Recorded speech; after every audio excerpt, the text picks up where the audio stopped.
Nous sommes dans la basilique du Sacré-Cœur où Don Bosco, lors de la seule messe qu'il a célébrée ici, le lendemain de la consécration de l'Église, le 16 mai 1887, a passé en revue toute sa vie à la lumière du rêve de 9 ans, au milieu de larmes d'émotion et de gratitude. Nous avons choisi ce lieu saint salésien pour la 10e et dernière graine vidéo, l'accompagnement permanent.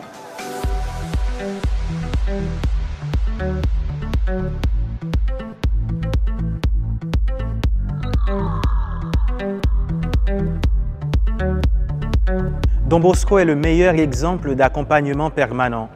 Il a été un grand guide pour tant de jeunes et de jeunes saints parce que lui-même s'est toujours laissé inspirer et guider. Il suffit de se souvenir de Don Cafasso, un point de référence constant pendant les 19 années qui se sont écoulées entre l'arrivée de Don Bosco comme jeune prêtre à Turin et la mort de Don Giuseppe Cafasso.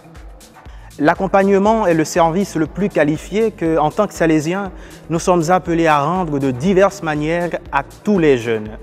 Être personnellement accompagné est d'autant plus nécessaire pour nous qu'augmenter les responsabilités qui nous sont confiées.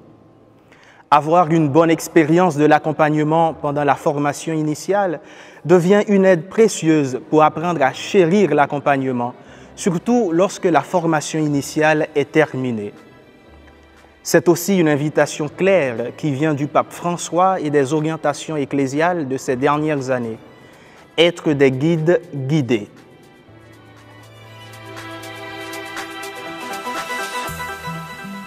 Dans quelle mesure la valeur de l'accompagnement a-t-elle été consolidée au cours du parcours de formation que j'ai vécu jusqu'à présent?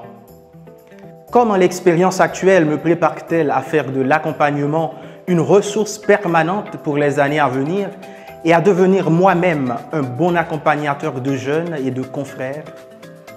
Que peut-on faire au niveau communautaire pour améliorer l'expérience d'accompagnement de tous et de chacun?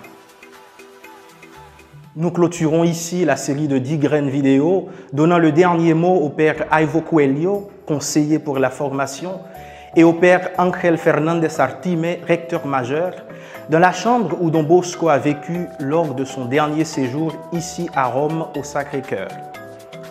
Avec cette 10e vidéo, nous concluons cette série de vidéos et matériels pour encourager la lecture et le partage sur les jeunes salésiens et l'accompagnement, orientation et directive.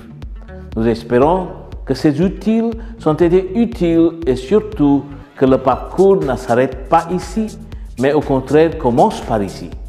La vie et la mission salésienne sont en fin de compte des expériences d'accompagnement, comme pour les disciples d'Emmaüs dans l'Évangile et comme pour Don Bosco avec les jeunes et les salésiens du premier oratoire du Val d'Occo.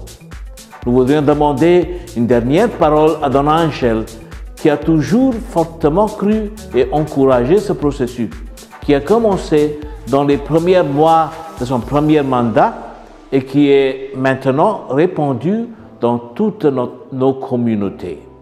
Chers confrères et chers jeunes, ma salutation et mon appel à la fin de ces semaines, à travers la série mensuelle de vidéos et autres matériels, est que la semence de l'accompagnement salésien puisse porter en chacun de vous 30, 60, 100% de fruits.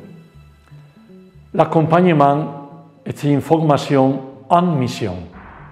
Viens vivre l'accompagnement nous permet à notre tour de devenir de valides compagnons de route de jeunes, comme l'a été Don Bosco pour Maron, pour Savio et à sa suite Alvera, Rua, Caliero, Rinaldi ont su guider de générations de jeunes et de salésiens jusqu'à nous. C'est une graine qui s'identifie au charisme et à la mission de Don Bosco. Et c'est ce que les jeunes nous ont expressément demandé lors du 28 chapitre général. Ne le décevons pas. Pour y répondre, nous devons tout d'abord être de guides, à toutes les saisons de notre vie, à commencer par celle que nous vivons à partir d'aujourd'hui. À partir d'aujourd'hui, guide guidé.